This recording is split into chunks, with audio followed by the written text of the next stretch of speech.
Joining me now is Julia Manchester, national politics reporter from our partners at The Hill. Julia, I love when you join the show. I haven't had a chance to see you in a while, but you and I have talked offline about everything that's happening behind the scenes with the race for the GOP nomination. I just finished a conversation with Robert Sherman talking about the diversity in the GOP field. It's exciting for someone like me to see so many different representations of color in that field, and I feel like it's exciting, and it's a representation of what America is. But I have to talk to you about this particular race right now. Vivek finally getting enough of the unique donations that were needed and the support in order to make the debate stage.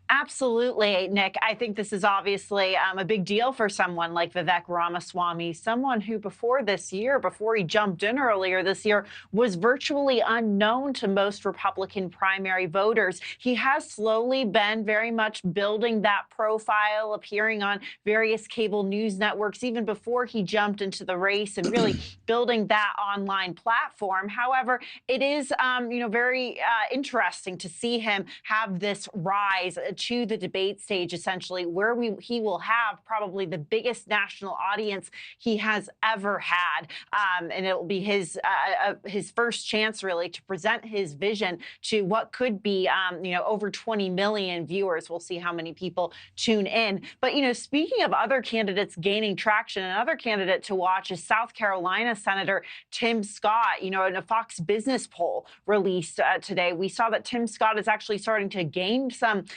ground on Florida Governor Ron DeSantis, coming in third place, and of course Vivek Ramaswamy behind him in that poll. But I think it goes to show that what could be the changing face of the Republican Party. The GOP has been criticized for not being diverse enough when it comes to race and also gender. But we are seeing that with this field, in particular when it comes to race, and obviously Nikki Haley being the woman running, that appears to be changing. Julia, and I guess I do want to ask you, because this is your lane, this is what you study all the time. This is a pretty big deal that we're seeing like 5 different people from different ethnic backgrounds who are part of the GOP field. This is a moment to be recognized. You agree?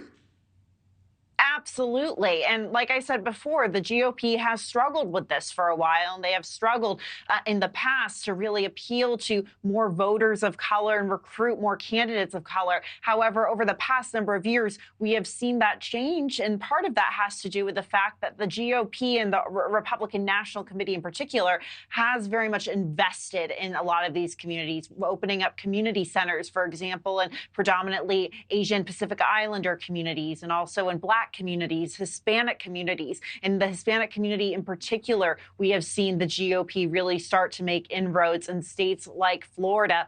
And we are seeing, I think, more voters of color. I don't think this is necessarily a groundswell for the GOP. I think in general, voters of color are more likely to vote Democratic, but we are starting to see more of them vote, or at least lean more towards the Republicans and consider another option. And that's good news for Republicans ahead of 2024. But we also know the Hispanic voter in Florida is not the Hispanic voter in California. So those are two very different groups, right. And that's also interesting. Julia, let me ask you this, though. Now that Vivek has made the stage, we know that former Governor Chris Christie has made the debate stage. Is it necessary for former President Trump to even show up? Does he need to debate?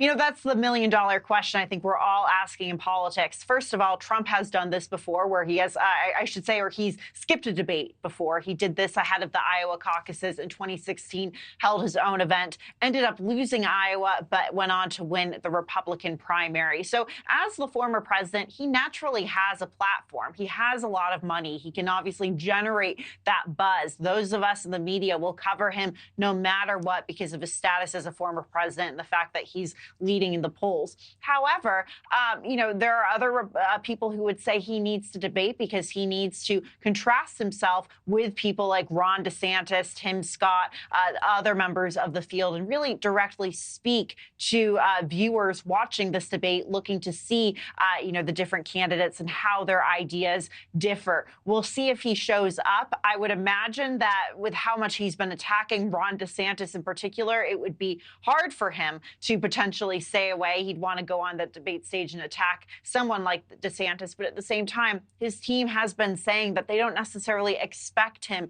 to debate. So he's really keeping us on our toes at this point. Julia, there's never enough time. When I tell you, you and I could do an hour of this. So many questions. Julia Manchester, thank you so much for joining me this afternoon.